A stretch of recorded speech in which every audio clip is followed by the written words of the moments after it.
Siguradong hindi ka makakangiti kapag nakasalubong mo ang gansang ito sa isang parking lot sa Missouri sa Amerika. Lahat kasi ng pupunta rito, inaatake niya. Talagang angry bird siya.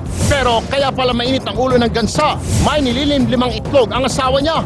Kaya ang nagsumbong na misis, pinayuhan na lang ng mga pulis na umalis. Very dreadful.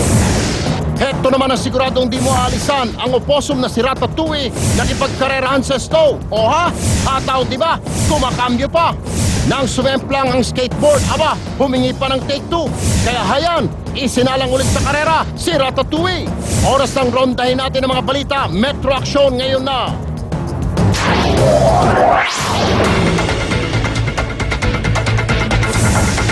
Ito ang malulupit na eksena sa Metro Action. Sa Caloocan, babaeng tinangkang rapin, sinaksak sa leeg, pero naglakad pa ng halos 2 metro para makahingi ng saklolo, nalagutan din ang hininga. Siyam na babae na bibiktima ng rape kada araw.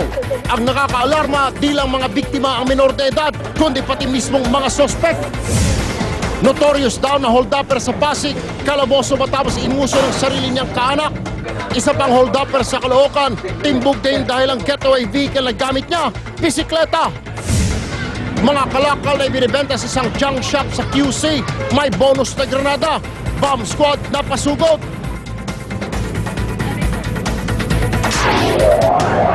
Dugoang nagpasaklolo ang isang babaeng tinaga sa liig sa Caloocan kaninang madaling araw. Tila tinangka pa raw gahasay ng biktima bago pinatay. Naliligo ang sarili niyang dugo ang babaeng ito nang data ng News 5 sa tulay ng Susana Road sa Camarin, Caloocan kaninang madaling araw. Ayon sa mga nakakita, 2 lalaki ang kasama ng di pa nakikilalang biktima. Tila mayroon daw silang pinagtatalunan.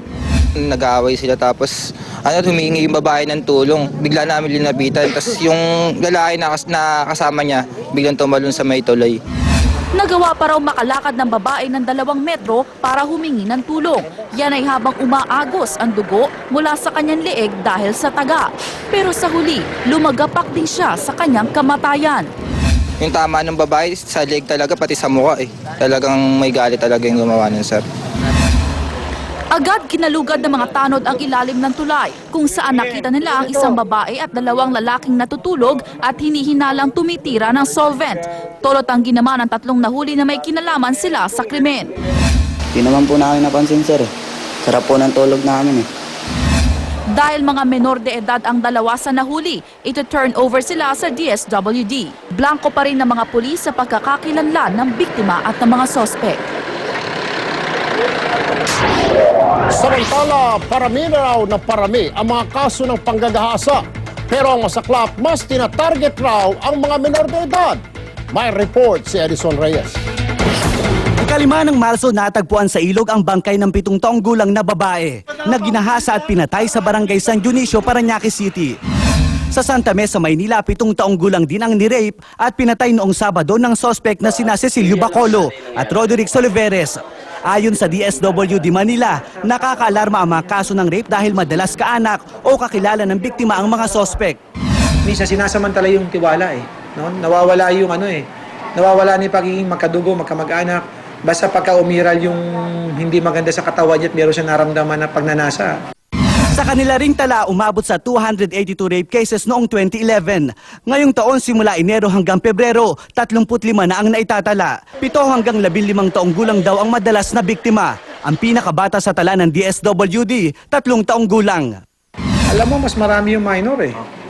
Kasi ito yung mga nasa murang isip eh. At siyempre, ito yung madali din bulahin, gawa nga ng tiwala eh.